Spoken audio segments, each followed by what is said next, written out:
Benar, Bu? Ibu ingin suami jujur? Ingin atau tidak sih, Bu? Ya, Ibu siap kalau suami Ibu jujur? Nah, jadi bingung. Ini masalahnya juga nggak jelas. Guru ingin murid jujur. Murid juga ingin guru jujur.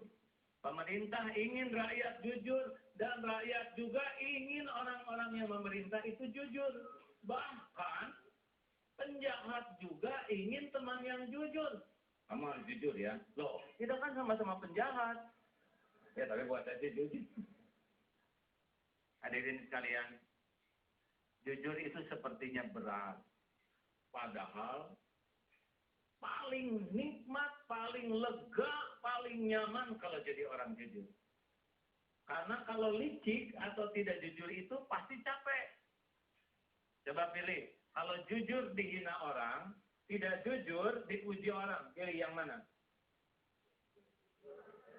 Nah, jujur dipuji itu bukan pilihan. Kita jujur dihina orang. Caranya gini, kalau kita jujur, Allah suka tidak? Jawab, Allah suka tidak? Kalau Allah suka, apa yang ditanamkan di hati kita? Tenang, sakinah.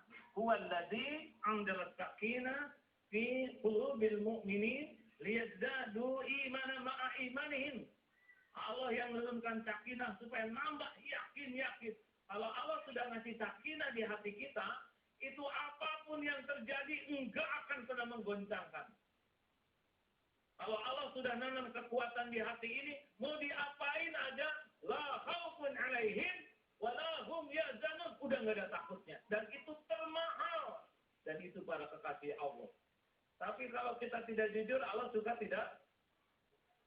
Tidak. Kalau Allah tidak suka, apa yang Allah tanamkan? Gelisah. Kalau Allah sudah nanam gelisah di hati ini, punya apa saja pasti enggak dapat enaknya. Punya makanan enak, susah nelen. Punya kasur empuk, nggak bisa tidur. Punya mobil bagus, melotot sepanjang jalan. Oleh karena itulah, jangan cari ridhonya manusia, tapi cari ridhonya Allah. Nah, kalau jujur itu enak, Pak. Kalau tidak jujur itu capek. Dan kita jujur, dengar. Kita jujur itu bukan agar dianggap orang jujur. Kita jujur bukan supaya dagangan laku. Kita jujur bukan supaya dapat pangkat. Kita jujur bukan supaya dapat penghargaan orang jujur. Kita jujur cuma satu tujuannya, agar Allah ridho kepada kita. Cukup. Karena kalau jujur karena sesuatu, pasti jujurnya tidak lama. Ketika kita jujur ke pembeli, ternyata dia nggak jadi beli, nggak jadi jujurnya. Ketika dia jujur supaya naik pangkat, ternyata dia nggak kepilih, tidak jadi lagi.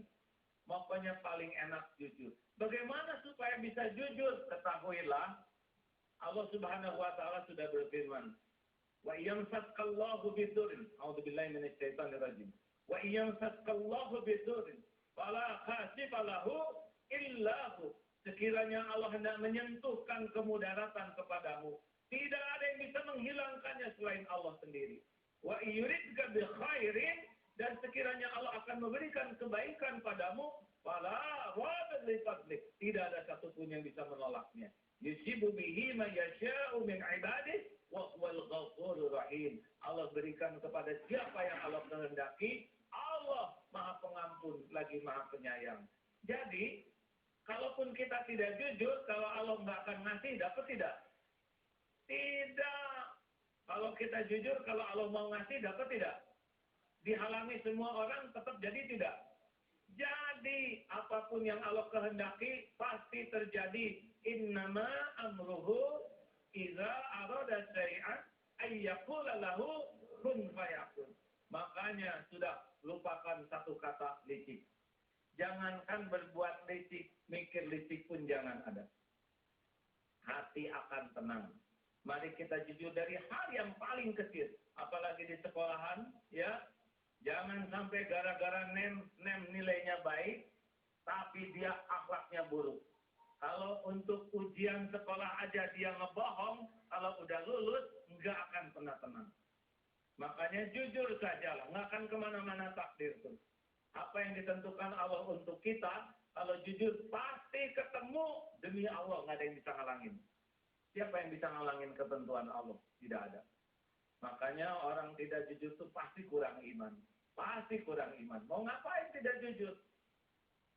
Ada sebuah kisah, Imam Ali nitipkan kendaraan ke seorang pemuda. Nah, pemuda ini mau dikasih 2 dirham, tapi pemuda ini kabur, mencuri talinya. Akhirnya dicari oleh Ali bin Abi Thalib karramallahu wajhah. Ketemu di tukang tali. Ini tali punya saya. Oh, saya tidak tahu. Tadi ada orang jual. Berapa pemuda itu jual? Dia jual 2 dirham. Allahu Akbar. Dia hampir dapat 2 dirham dalam keadaan halal. Tapi dia tidak sabar. Akhirnya dia dapat juga 2 dirham dalam keadaan haram. Kalau udah makan yang haram, pikirannya gampang haram. Kelakuannya juga gampang haram. Terus saja tidak akan pernah merasakan kenyamanan dalam hidup ini. Jadi kalau saudara lihat, wah enak itu koruptor, banyak duitnya. Demi Allah, saya hakul yakin. Orang yang tidak jujur dicabut ketenangan hatinya oleh Allah. Nggak bisa tenang, hati ini milik Allah. Allah yang ngebulak-balik hati. Makanya pastikanlah, sing jujur lillahi ta'ala. Walaupun kita gara-gara jujur kita dihina, kita diturunkan pangkat, kita dikeluarkan, nggak apa-apa. Allah bakal ngeganti dengan yang lebih baik. Benar? Walaupun gara-gara kita jujur kita dicaci maki, nggak apa-apa. Nggak ada apa-apanya caci maki dibanding dengan ketenangan hati. Mau apa? Kita dipuji orang kalau hati kita gelisah. Benar? Untuk hal-hal yang kecil harus jujur. Pernah ada seorang bos begini. Ditanya oleh karyawan, bos, apakah bos hari ini puasa? Ini lagi bukan Ramadan. B. Puasa itu berbagai jenis. Ada puasa dikerjakan berpahala, tidak dikerjakan, tidak apa-apa. Dan Senin Kamis itu puasa sunnah. Bos, maaf, saya tidak nanya hukum saum, saya nanya, bos puasa nggak hari ini? Ya Allah, tidak saudara perhatikan. Saya sebagai pimpinan di sini sangat sibuk. Pikiran selalu berpikir, tenaga terkuras. Beda dengan saudara yang tidak banyak kegiatan. Aduh bos, maaf, saya tidak nanya kesibukan bos. Saya mau bikin air bos. Bos saya puasa enggak hari ini? Masya Allah, masih belum paham juga. Coba deh, digunakan akal yang jernih. Nah gini nih kalau yang munafik tuh muter aja. Lebih sibuk dengan kemasan kata-kata. Kenapa? Intinya apa? Enggak berani jujur. Menurut hemat saya sih orang-orang yang udah keburu berbuat salah, yang korupsi atau yang apa, udah ngaku lah, ya saya korupsi. Saudara akan dihukum, ya saya tanggung hukuman. Enggak apa-apa dihukum di dunia. Yang paling penting habis urusan saya di dunia daripada saya dihukum kekal di akhirat nanti. Berapa lama sih di penjara di dunia kalau kita mau tobat betul, ya kan? Masuk penjara nggak jadi hina. Kalau kitanya benar-benar ngaku, tobat. Banyak orang-orang soleh juga di penjara. Nggak apa-apa. Banyak yang tidak di penjara malah jadi celaka dan hina. Benar? Kalau kita tobat, Allah akan melindungi nama kita. Allah tetap akan mudah memuliakan nama kita. Tu'izzu man tasya, wa tudhillu man tasya. Allah yang mengangkat, Allah yang menurunkan. Oleh karena itu mari kita bulatkan tekad. Jujur. Dalam situasi apapun. Setuju? Apapun resikonya, jujur. Sepanjang jujur itu ada di jalan yang Allah ridhoi. Pertanyaannya, gimana kalau ada yang nanya? Kring, Ananda ada enggak? Ini anaknya ditanya. Yang nanya, yang mau pacaran. Nah, ada tekniknya, tapi ini jangan disalahgunakan ya. Oh, anak saya baru aja keluar. Oh, gitu?